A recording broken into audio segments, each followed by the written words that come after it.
Racketeering is very complicated, as you all know. And the state explained racketeering to you. So I'm not going to go into all of the details of what it takes for you guys to find racketeering. Although I do want to repeat, you have to find each of those elements beyond a reasonable doubt, and you're not going to be able to do that with Mr. Kendrick. So I only want to focus on a few parts. Just bear with me. It's late in the day. Late in the day. Just give me a little more time. A few parts of the racketeering charge. First of all, the state has not shown a conspiracy beyond a reasonable doubt. What is a conspiracy? It is an understanding to accomplish or pursue a common criminal objective. Criminal. There's been no common criminal objective shown. What has been shown to you, and what was shown to you even earlier today? A series of independent, disparate acts over and over again. All kinds of different people committing criminal acts. I'm not going to argue to you that criminal acts were not committed, but they have not shown any relationship between these acts. They have not shown you anything that's shown it was done for a common criminal objective. That was not demonstrated. Again, as Mr. Sharp said, when Mr. Stevens was here, Tick, and Mr. Stevens was talking about selling pot, he did that for his own benefit. He's not paying up the ladder. And by the way, there is no ladder. Investigator Viverito told you because this is a hybrid gang, there's no structure to it. So I don't know how Mr. Tick is supposed to, Mr. Stevens is supposed to spread the money around. But it doesn't matter. They're going to say there's a common criminal objective. Nothing has been shown. Tick. I have to go on a side note on Tick, Mr. Stevens. Mr. Kendrick, Mr. Williams, they were trying to avoid the fate of Mr. Stevens. Mr. Stevens, remember, I'd love you to go back and listen, read his testimony. Remember, look at your notes. At the age of 11, society threw him away. They threw him away. They tossed him in juvie, where he learned about gangs and drugs and everything else. Threw his life away. And he's trying to get his life in order again. And he's dragged back into this. State says the objective, one of the objectives was money and power. Where's the money flowing? Where's the money? Where's the money coming in? The state had the power of the courts, their subpoena power. They could have gotten Jeffery Williams' banking and financial records. They could have subpoenaed his accountants. They could have gotten all of that to see the money flowing. Did they do it? No. Why didn't they do it? Well, I'm going to argue to you they didn't do it because there was nothing there. If they did it, it would undercut their case about seizing Mr. Williams' assets, about seizing $8 million worth of jewelry that he earned in the music business, about seizing all of those cars, about seizing the ring off of his finger and keeping it. We don't want to see those records because we don't want evidence that he earned all of this from his music and his hard work. No efforts of money and power as part of a conspiracy deriving from this gang. The judge is going to tell you in your instructions, mere association with an enterprise is insufficient by itself to establish a conspiracy to violate the RICO Act. Mere association. And that's what you have here, mere association.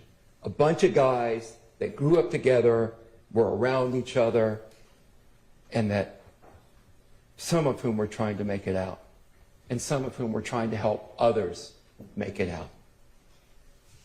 Mr. Kendrick was trying to make it out. Mr. Kendrick would not let himself be thrown away like happened to Mr. Stevens. So I don't believe there's a conspiracy that's been shown beyond a reasonable doubt. What else has the state not shown? Well, they've not shown a lot, but I'm just going to focus on a few. The state hasn't shown that Deamonte Kendrick knowingly and willingly join this conspiracy, and they must show that. Well, first of all, I understand their difficulty. I understand their problem. How do you show that you knowingly and willingly joined the conspiracy with a criminal purpose when one doesn't exist? So that's their first challenge. That's their first challenge. What did they do to try to show knowing and willing join? Well, he hung out with some guys that did some bad things. He allegedly is part of this YSL gang that's not a gang. And by the way, you heard testimony, Mr. Kendrick was signed to the YSL record label. So I guess he knowingly and willingly signed to the YSL record label. But that is not the same as knowingly and willingly joining a conspiracy.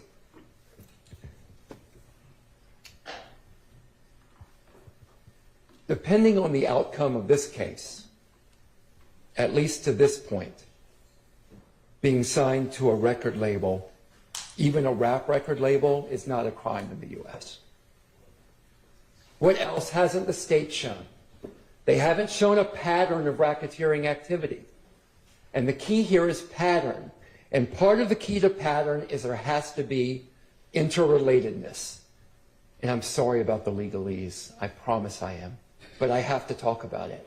These acts have to be interrelated. And instead, what you've seen for a year of your time is isolated incident after isolated incident. We're going to throw everything against the wall and hope something sticks. But even if a few things stick, if they're not interrelated, it is not a pattern. So I believe that when you look at all of the evidence, you're going to need to go back to the jury room. And I believe once you deliberate, you're going to find that Mr. Kendrick is not guilty beyond a reasonable doubt of conspiracy to violate RICO.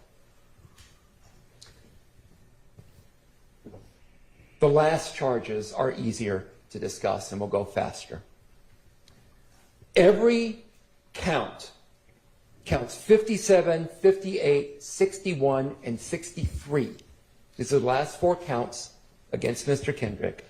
All of those relate or based upon drugs and guns found at Jeffery Williams' house.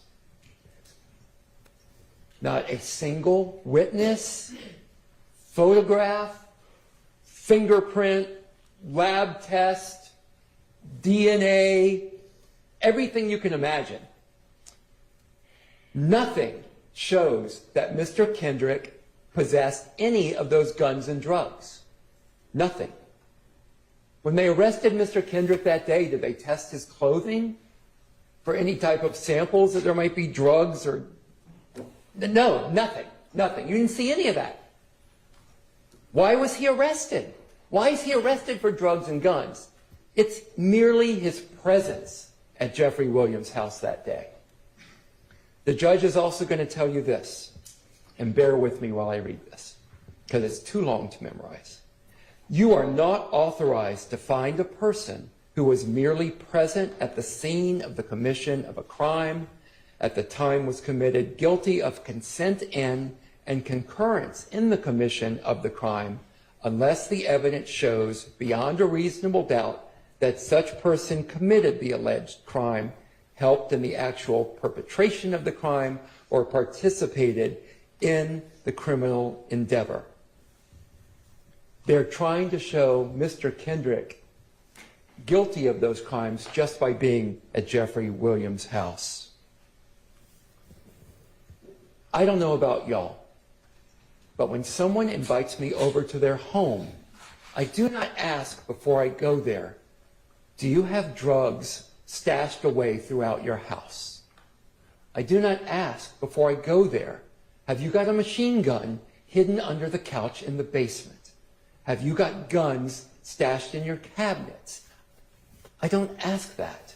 And when I get to their house, I don't go looking for those things. Why did they charge him with this? Why did they charge Mr. Kendrick with this? Because, as I have told you and from what you could see in this courtroom, Mr. Kendrick has done nothing but work on his music. But they have to drag him in. They have to suck him in to this vortex caused by their relentless, ridiculous pursuit of Jeffery Williams. It is offensive and it is absurd, and presumably they felt they needed to do it to help out on the RICO case and to help get Jeffery Williams. Briefly turning to each of those counts. Count 57, participation in criminal street gang activity. That is purely based on his alleged possession of marijuana and a firearm. But again, no one got up here and said Mr. Kendrick possessed any of the firearms or any of the drugs at the house. Now, here's what the state is likely to say. This is what I'm anticipating. Possession can be one of two ways, and you will hear the judge instruct you on this as well. It can be actual possession, you're holding it, or constructive possession. Constructive possession requires the state to show that Mr. Kendrick intended to possess those weapons, intended to possess those drugs. So when the state tells you that, I want you to please remember what I've just told you and think, what witnesses have you seen? What evidence has been presented that Mr. Kendrick intended to possess those weapons or those drugs or that marijuana? Nothing. Zero. Donut hole, nothing burger.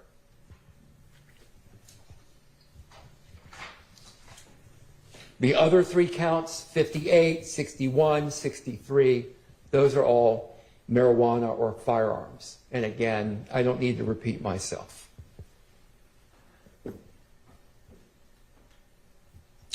While I have had wonderful help from Ms. Hingerty and Mr. Apt on this case, for the most part, Deamonte only has me up here representing him. The state has an army of prosecutors, investigators, law enforcement to assist them. So, Deamonte only has David. And I just pray that I have done my best to slay this giant Goliath that is pursuing him. The state has not met their high burden of showing guilt beyond a reasonable doubt. I would even argue the state hasn't met these lower standards either. It's just not been done. I think when you go back there and deliberate, you'll come up with the same idea, the same conclusion. This case against Mr. Kendrick should have never been brought. That same Saturday night when I saw The Mentalist, a friend was saying to me, well, your problem is that the state has the last word. You're going to get up and talk to the jury, but then the state gets to go again. And they're great lawyers from the state. And they may not remember what you say. They're going to have the last word. And I said, no, you are wrong. You are wrong. The state does not have the last word. The jury has the last word. You guys have the last word. Each of you will decide the fate of Mr. Kendrick. Each of you individually will decide whether the state has met their high burden on each of these counts and on each of the elements of the counts to show that he committed this beyond a reasonable doubt. When you go back and deliberate, I believe that you can go back and send the message that targeting people, fixating on individuals who have managed to climb out of their circumstance, attacking people for their music and their lyrics and their art is wrong. Is wrong. Targeting only people of color for their music and lyrics is wrong. Bonnie Lee, when he was on the stand, told you, he told all of us, even though I am a black man, not everything I write about is true or autobiographical. He has an imagination. Mr. Kendrick has an imagination. He has things to say about what he sees in the world around him, as does Wooney Lee, as does Jeffery Williams.